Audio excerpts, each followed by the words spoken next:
Okay, how am I gonna do this today again? Rain, and you have things like the cameras and all that. It makes it so difficult. Can't really do it. But the setup, actually there was a huge blanket of snow yesterday. Hoping basically the rain stops a bit because I still want to test the drone to make sure it works, test the glasses a bit, and get some cool shots for the fresh snow.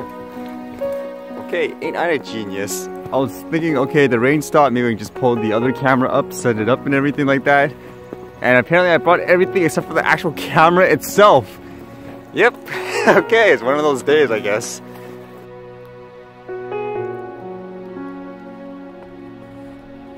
Okay, and through the power of video editing magic, I have the camera again. Man, it's just so much work to do this stuff here. But funny enough, is the video files on this take more memory than my old one just because it's so outdated. It doesn't use like the latest compressions and it doesn't even do like 4K or anything. It doesn't have like the autofocus and so forth, but yeah, just gotta deal with it. I mean, I don't know if people ever read like those stories, like those quote burnouts that people have, and I can see why. I mean, if you start using stuff like this, like you're so, I guess, focused and thinking, oh my god, I have to do this. You have to stop in your life every single time, like in order to shoot this. I can easily see why people have like mental breakdowns and stuff like that when they try doing this stuff. So again, it's really important, like for me anyways, to have something that fits the lifestyle at the moment. So even though this camera doesn't work anymore, I thought it'd be interesting just to quickly show what it was like in terms of how I held this, in terms of convenience. Imagine this camera here, it was in my pocket. So I could be just walking right now and I see like what?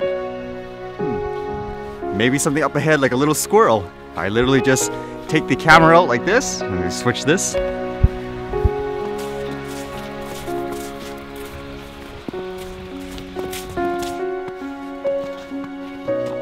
Man, it's so hard to see because it's such an old monitor, like the quality. But yeah, basically I just keep the camera in my natural position, like in my hand and all that. I don't need to change anything. So if I'm basically done with this, like I think I'm ready to like put it back, literally just turn it off, put it in my pocket, and I'm done. So I'll talk about the Osmo Pocket later since people mentioned about that. That's the one I researched a little bit about. That's kind of like what I said yesterday, like even with a smartphone, I can't basically mimic with this. You literally have to like put it out like this way, like in front of you, like in order to film and so forth, which again, it comes down to you have to sort of, in some ways, like plan the shot. I thought this was kind of an interesting story, well, I guess with a little bit of a twist, with that issue of the drone around the airport in Ireland yesterday. Like people usually react like in a crazy way. It says here, here's how Michael Healy-Rye reacts to the drone sighting at Dublin Airport. Yesterday, flights were suspended at Dublin Airport for 30 minutes after a drone was sighted by a pilot. During the suspension, 3 flights were diverted, 2 to Belfast and 1 to Shannon. Of course, there was quite the reaction over various social media platforms, but Michael Healy-Rye's had to be the most Irish we've seen in a long time. And basically he tweeted something along the lines of, I know what I do with a drone flying around Dublin Airport, and basically with a picture of, is that him? Like using a shotgun and shooting something? That is the first reaction for a lot of people, right? That's it, I'm gonna shoot this thing down, even though technically that's like really dangerous and very illegal, like in a lot of places. Like, I don't know who this person is specifically, but I was just reading the tweet. Apparently he did this more as a joke, so to speak, and basically he was trying to imply for a lot of people that were, I guess, in a way telling him like, oh yeah, I'm sure you'll do that, like it's so legal, like along that lines. He'd be saying things like people can't take a joke and all that. Like here, it's a pity when people can't see the lighter side of life. Again, I'm not too familiar with who he is, but it kind of raises an interesting point, I guess, with like the hysteria with stuff like that and people saying they'll shoot it, where people have done that, like literally. I still remember the story in Canada with the kid's drone getting shot down with a gun. How do drone flyers actually think that's like, yeah, whatever, like people should be able to take it as a joke, or they say like, no, like the topic is too sensitive right now, you shouldn't even joke about stuff like that. And the other thing I spent a lot of time today is just researching about that Osmo Pocket, since a lot of you guys mentioned about that as the potential replacement for my old camera. And from the looks of it, I mean, it's small, just from the initial impression. That's fantastic. You should be able to like carry it around, capture images. It looks like it provides pretty good quality, like very cinematic in many ways. Because a lot of people are saying the camera of that is a similar one that they use on the drone, so you should be getting the same quality. It has a lot of features, smart modes, and it shoots at 60 frames per second, which is actually great. The picture itself could be a thing too. I mean, you guys might be used to my old one where you get such a wide angle lens. In my opinion, that's a lot better. Like whereas here it looks like it's so tight. That's something like what the Osmo Pocket would probably do. So you'd have way less, I guess, flexibility to capture scenery and stuff like that. It's meant more for like a talking head, I guess you could say, when you have something that tight or you're always basically on a specific subject. When you imagine me walking around and seeing the scenery, don't you want like that big landscape, so to speak, like that wide angle? The other factor is not too big of a deal, I guess, like it could be solved, but this one actually has a built-in battery where you can't replace it, whereas the one I had, you can actually just flip it out.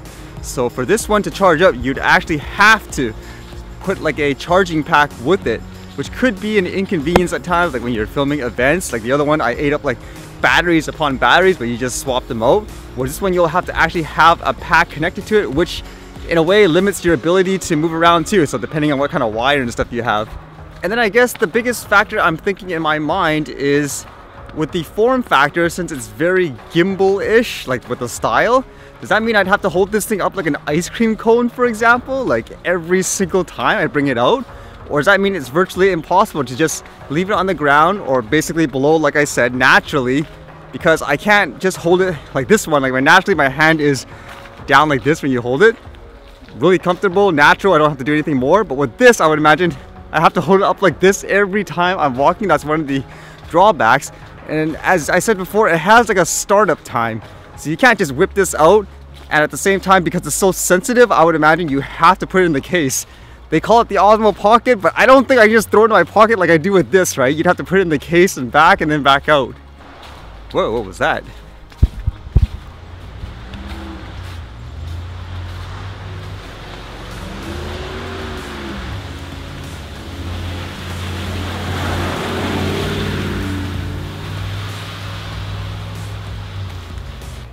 Actually, that was a perfect example of spontaneous filming. Like before, I could just see like, hey, what's that? I heard a noise. I take the camera out, whip, record.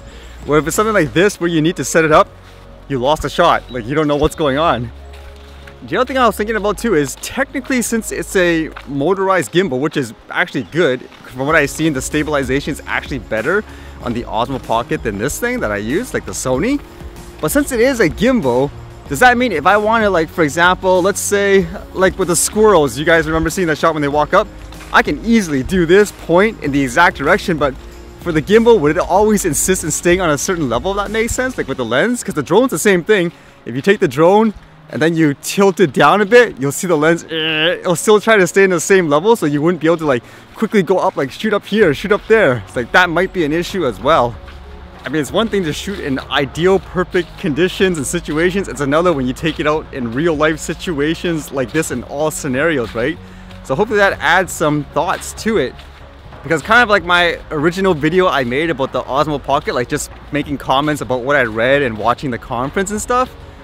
One of my things in my head about that was, okay, where does this fall in line? Like, are you trying to go after people who have action cameras, like say a GoPro or that? Or are you trying to go after people who use point and shoots? And with the way the form factor is and the functionality at the moment, it makes me wonder, like, when would I take this over, like, say the Sony, or say over a point and shoot? So that's something that I would think about too, like in regards to that. And of course the form factor. How can I carry that thing around just like as I did with this?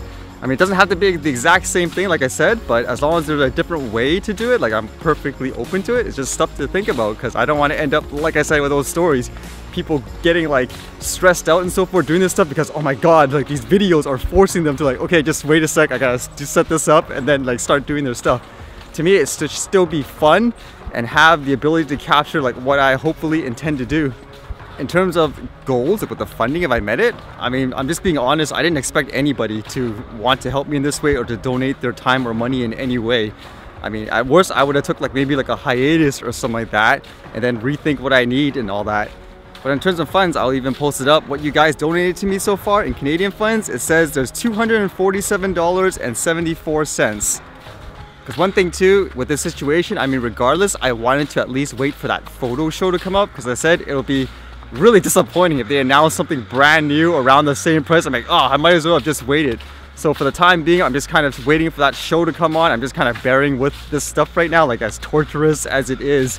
And with you guys' support and all that, again, it's making me rethink, is there something I could potentially use that's better? Like, even if it's semi out of my way to use, if it's manageable, I can think of a way to do it. Like, for example, like I said, something to put in your backpack or something like that, then I would consider that, as long as it makes sense financially and all that, because, you know, things like quality and stuff like that is something I've been really thinking about, just with everyone's support and all that.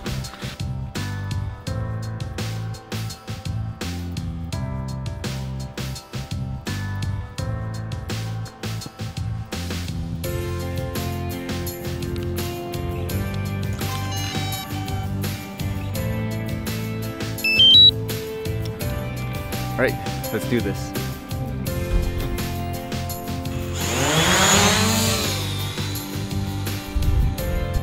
All right, flight was good, all successful. Okay, that's technically the first time I've tried it in a real situation. As you guys can see, there's snow, so there's basically lighting like all over the place. A bit of sunlight now, there wasn't before when I was trying it. So my quick thoughts was, I wanted to see whether or not it would reduce the stress of having to focus on, oh no, is a drone here? Now I can look back to the screen saying, oh no, am I getting the shot that I want? And in many ways, it did do that, which is great. It was actually really cool to see like a gigantic image, so to speak, of it in front of you, so you know exactly what you're shooting. Because usually I just stare at this like little tiny smartphone monitor, whereas this I can clearly see like, okay, like this is the shot that I want. That's great. One of the immediate drawbacks that I found was, maybe there's a way to change it, I'll look at later, but the screen is actually right in the middle. And funny enough, my assumption was I can see through this screen right in front of me as well, but that's not really the case. It could be because I have to use the darker lens, but because they didn't give me, I guess, like a polarized lens, you can't really look through the screen here and the drone at the same time. So I found myself basically peeking above the hole of the glasses to see the drone, and then seeing the screen in front of me. To me, that's still better than, you know, looking up to make sure the drone's there, back down the screen to make sure you're getting the shot that you want. But yeah, that's basically a little bit of a drawback. Plus, the glasses, I find personally, they didn't fit me as well. So at times, even if it moves just a little bit, and because it's kind of like AR, like 3D-ish, it'll basically distort the image. So that's something they would need to improve on in terms of, I guess, getting a comfortable fit for a lot of people. As well, if I can find a way to actually adjust the picture, because for me, with the way I'm flying, instead of having it dead center blocking everything, I'd rather kind of move the picture or the frame of the drone a little bit to the right, so maybe on my left eye, like I can clearly see it right in front of me, and then have the screen here. Then I technically can do it how I anticipated before. The other potential drawback is when you're using things like a phone, or I guess your tablet, you can just quickly like dump your finger here, tap, and select whichever option you want. Whereas this one, since it's kind of like a tracking type of mouse, like you have to actually leave your finger on the area, move it up and down in order to get to where you want, and then press it.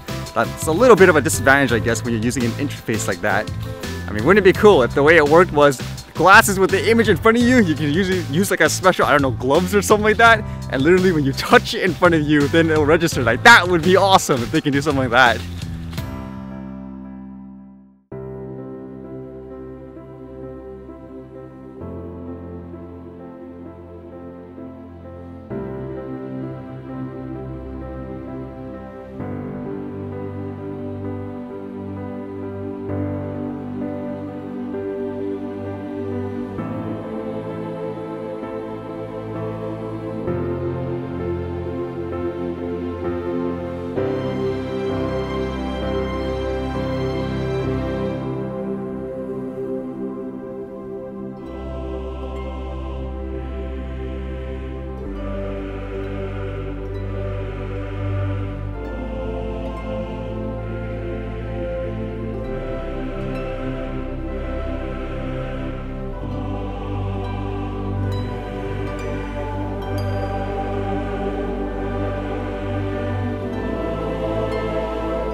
All right, see you guys later.